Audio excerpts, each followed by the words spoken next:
Bucs at Lions. Lions won their first playoff game in 30 plus years this past weekend against the Rams, and they get a chance to go to the NFC Championship game for the first time ever, I think, if not in a very long time. The Bucs won their first playoff game in 30 years. The Lions won their first. I was like, what? I was like, here, I'm tripping this late. I was like, Tom Brady just won a Super Bowl. Right. But this is very interesting. You have a team in the Bucs who, as you mentioned, first year after Tom Brady, they're in the divisional round of the playoffs. Who would have thunk it? Shout out Baker Mayfield. And you've got the Lions. I think this is as evenly matched of a game that we have this weekend. I think it could definitely go either way. Who do you think wins this game and why? I forgot who I picked last night because it was 50-50, but yeah, that's it. I gotta go with I think I'm gonna go with the Lions tonight. Just because they rolling, man. They got everything. They got Jared Goff playing the best football of his life. The offensive coordinator, Ben Johnson, he might be the best offensive play caller in the playoffs right now, not named Bobby Slowik. Like, it's them too.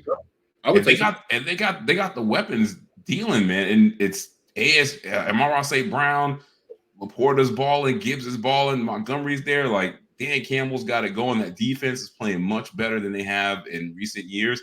But I can make the same argument for the Bucs. Like, they got the experience. Like, this team the guys that are on this team were in the Super Bowl just 2-3 years ago. Like, they still got them same dogs on defense. That secondary is experienced. Those linebackers are experienced.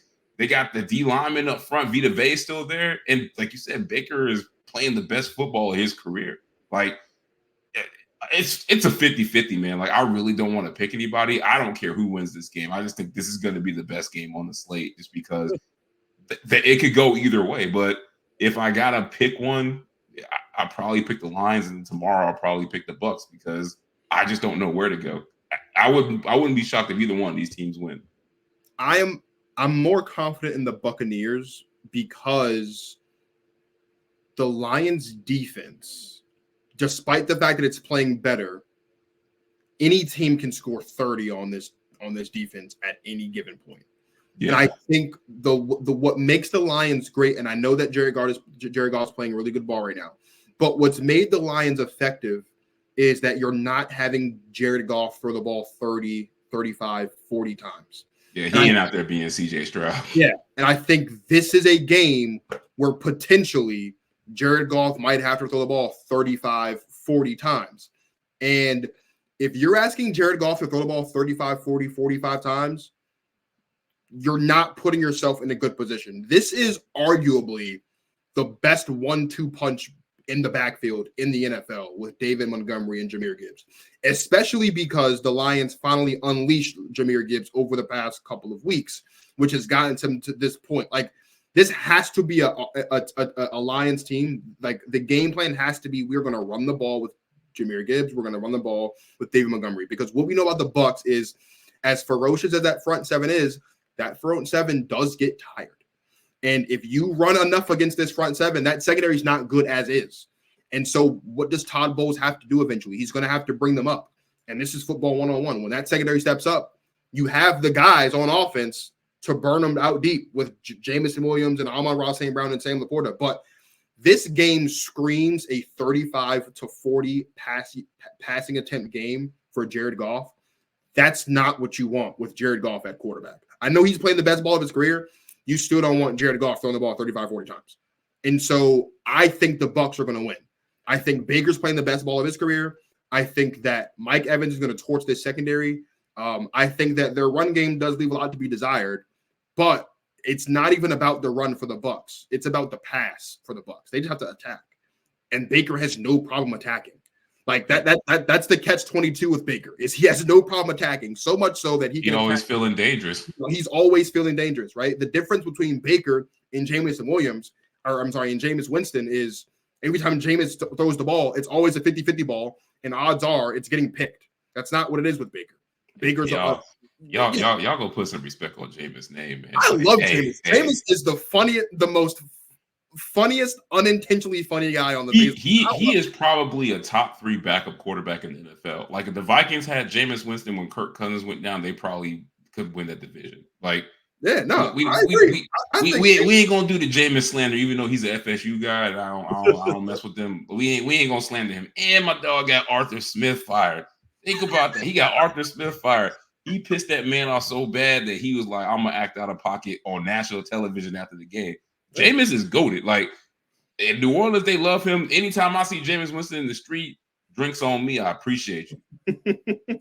I just think Baker's playing. By the way, Baker Mayfield. For a second, let me just go on this tangent because I think Vegas still has DeMar Hamlin as the odds-on favorite to win comeback player of the year. And I don't want to sound disrespectful. I want to be insensitive. When a man dies on the field, comes back to life, that's amazing. But Baker Mayfield's the comeback player of the year. Like when you go Joe to Flacco. No, it's not. Yeah, bro. The man was on the couch. Baker Mayfield at least was in training camp. He at least played all last year. Like this man might have went a few different spots, but the man played. It's not like he just was not in the league and came back. Joe Flacco was on the couch, bro. Like he was literally watching this show. And then one day the Browns was like, all right, man, we need you to come into the office. Like you understand how crazy that? And he old. He's like 40. 40 on the you think Joe Flacco was out there like running the hills, like staying like no, he was falling asleep on the bench. Exactly. Dude was chilling at home, enjoy life, just come back and get sacked by quarterbacks. That and propel them to the playoffs with backup players. Like that's comeback player of the year. Like, either way, it's not nonsense. I'm not going for it. Either way, it's not DeMar is really my point. I think DeMar Hamlin played 5 games this year. He has 2 tackles. I mean, it's not DeMar Hamlin. I think we're off of that. But if I can just make my case for Baker, when you have a guy in Baker Mayfield who gets cut by the Browns, picked up by the or traded to the Panthers, from the Browns, then the Panthers like, we're going to commit to the tank, so they cut him. He goes to LA last season and on like 2 days' notice, leads a 98-yard touchdown drive or whatever it is. Then they let him walk out. Tampa Bay picks up the phone and says, "Want you to come in because Kyle Trask is our quarterback right now, so we want you to come in and be our QB." He beats out Kyle Trask. And say what we want about Derek Carr, say what we want about Dennis Allen. Most people expected the Saints to win this division. The Falcons got hot early and looked like they could win it, had a chance to win it at the end of the season.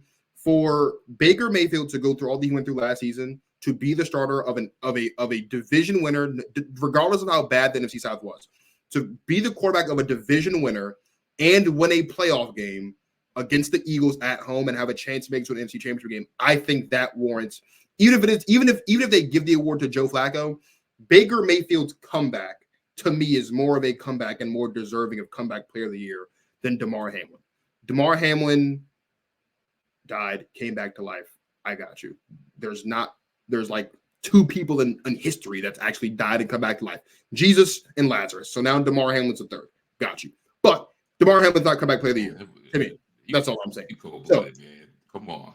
I'm not trying to be rude or like insensitive. I'm just saying. DeMar Hamlin's not comeback player of the year, bro. Just let DeMar have his moment, man. He had his moment all last off season. He had his moment. He got awards. The training staff got their awards. And they won't let him play. They won't let him play because they're scared of what might happen. At least they can do is give him the award.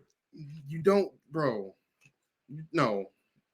Trying to tell me this man went from being one of the top tacklers on the Bills, so all of a sudden he can't make the active roster. Come on, bro. Like he just forgot how to play football. Who was DeMar Hamlin, one of the top tacklers on the Bills? He was one of their top tacklers on the Bills last year.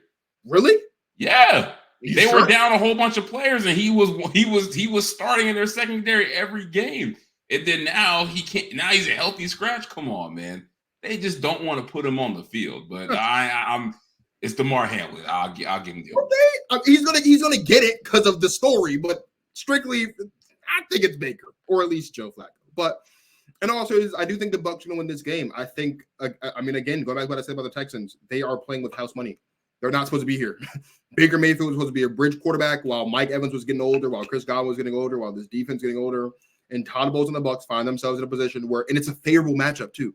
Like this was the best. If they would have gotten the Rams, it would have been a home game, yeah, but the Rams would have gone to Tampa Bay and beat them. To go on the road against a Detroit team that is better than them, yes, but that has a defense that is this suspect, it's the perfect draw for the Bucs. Like they couldn't ask for a better opponent this weekend than the Lions. So I think they're gonna win this game. I think they're gonna. I'm not gonna say they're gonna win the game handily, but I think I can see Baker and the Bucs going into Detroit and winning this game by 10. All right.